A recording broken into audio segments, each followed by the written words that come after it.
Olá, meus amigos queridos, muito bom dia, um ótimo dia para você. Hoje eu amanheci com o olho um pouquinho inchado, mas nem por isso estamos deixando de rezar e de nos iluminar com a palavra de Deus. Hoje, no final do dia, já vamos resolver isso com um tratamento, provavelmente é alguma alergia que aconteceu, tá bom? E nós, na certeza de que o Senhor nos acompanha, nós continuamos acompanhando Ele no seu caminho para Jerusalém. Estamos no capítulo 19, hoje já é 16 de novembro, e nesse capítulo 19, hoje dos versículos 11 a 28, é a continuidade depois do episódio de Zaqueu. Ele conta uma parábola. O texto diz: acrescentou uma parábola, porque estava perto de Jerusalém, e eles pensavam que o reino de Deus ia chegar logo.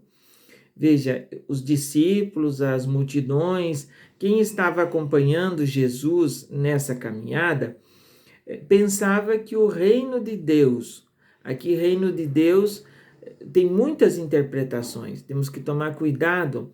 Estamos nas últimas semanas do tempo comum e nós já vamos meditando no ritmo do ano litúrgico o fim dos tempos.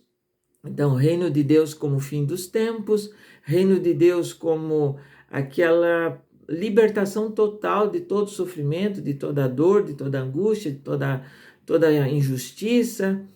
Mas também na mentalidade, eles achavam que Jesus estava indo para Jerusalém, na mentalidade daquele tempo, ia para Jerusalém para causar uma revolução, para causar uma revolta contra Roma e devolver a Israel aquela força que tinha no tempo dos reis, Salomão, Davi, Salomão ali, né? Então, eles estavam com essa mentalidade. Jesus estava indo para Jerusalém para fazer guerra. E Jesus não foi para isso. Ele vai até o fim, ele se deixa condenar, se entrega na cruz, morre por nós, mas também ressuscita por nós e está vivo no meio de nós. Nós nunca podemos perder de vista essa realidade muito importante que é o centro da nossa fé. Então, ele vai contar a parábola dos talentos, se assim nós podemos chamar, ou daquele rei que foi para uma cidade muito distante para ser coroado, e na ida ele entrega a administração para 10 dos seus empregados. Esse rei, nós podemos lembrar que é ele que está indo para ser coroado, e aqui tem muito a ver a coroa de espinhos. Temos que ter bem presente sempre essa realidade da paixão, morte e ressurreição de Jesus, e está entregando para nós, para os seus discípulos daquele tempo, e para nós, os discípulos de hoje, e para todos os discípulos de todos os tempos, a administração desses bens, que não são terras, poderes, ter material, bens, mas sim os dons que ele nos dá a cada um de nós, os dons que nós precisamos, podemos e devemos colocar a serviço dos irmãos. Então, quantas pessoas que têm talento para cantar, têm talento para organizar, têm aquela vocação, aquele carisma, aquele perfil para seguir em frente na jornada de cada dia. E ele pede, ele entrega, diz o texto, esses dons simbolizados nas moedas e pede que a gente lucre. Não um lucro no sentido comercial, mas que seja multiplicado, que seja evoluído, que aquilo que recebemos seja cultivado e dê muito mais fruto. E assim o fez. Entregou para 10. O texto vai falar de 3. Os outros nós não sabemos. O primeiro foi 10 vezes mais. Conseguiu tudo o que podia, dentro das suas limitações, dentro da sua finitude, mas conseguiu multiplicar. Fez bem o trabalho. O primeiro e o segundo conseguiram. E são chamados de servos bons. E aí tem um detalhe, uma frase muito bonita que ele diz: porque você foi fiel em coisas tão pequenas, eu te entrego coisas maiores. Então, esse é o bonito desafio de sermos firmes. Eu até anotei aqui na minha oração, fidelidade criativa à palavra. É fazer com que os dons recebidos, seja a voz, seja a inteligência, seja mesmo os bens materiais, a vocação, a família, tudo que nós somos, temos e fazemos, fazemos em nome do Senhor. Fazemos em nome do bem, da justiça, da paz. Mas teve um deles, dos três que a parábola conta, não é o objetivo da parábola ser uma crônica, por isso então os 7 não aparecem. Os 7 somos nós que estamos ao longo da nossa vida com o espelho das duas faces. Ou multiplicamos, como falei por primeiro, agora há pouco, ou então, por medo, enterramos, guardamos no lenço. Veja que o terceiro, ao invés de se empenhar, de se colocar, de se lançar, de se aventurar, de não ter medo, de confiar, porque o não ter medo é isso, é confiar, ele ficou com medo. Ficou com medo até do patrão. Imagine ficar com medo de Deus. Ficou com medo e enterrou no lenço, guardou no lenço.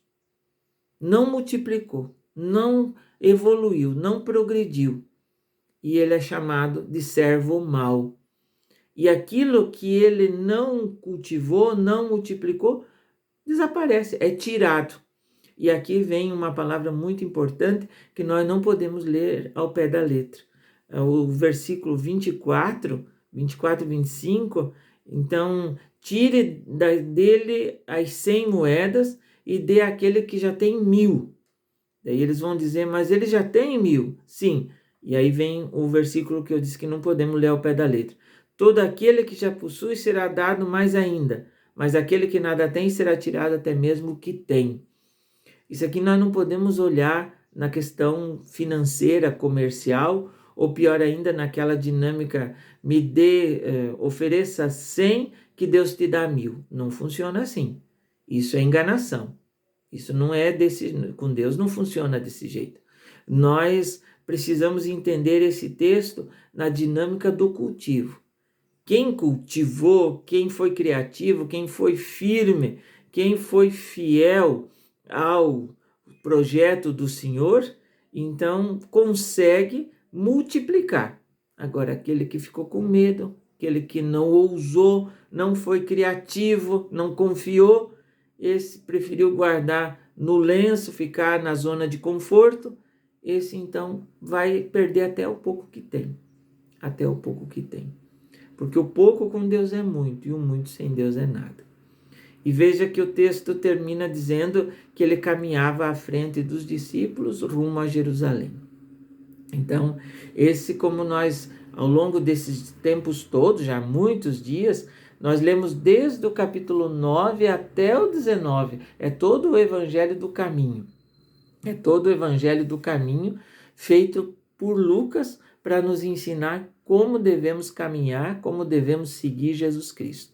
E estamos quase no finalzinho, e essa parábola, então, primeiro ela quer mostrar para nós como é que nós estamos nos portando diante dos dons que recebemos. Logo, logo começa o ano vocacional, o terceiro ano vocacional.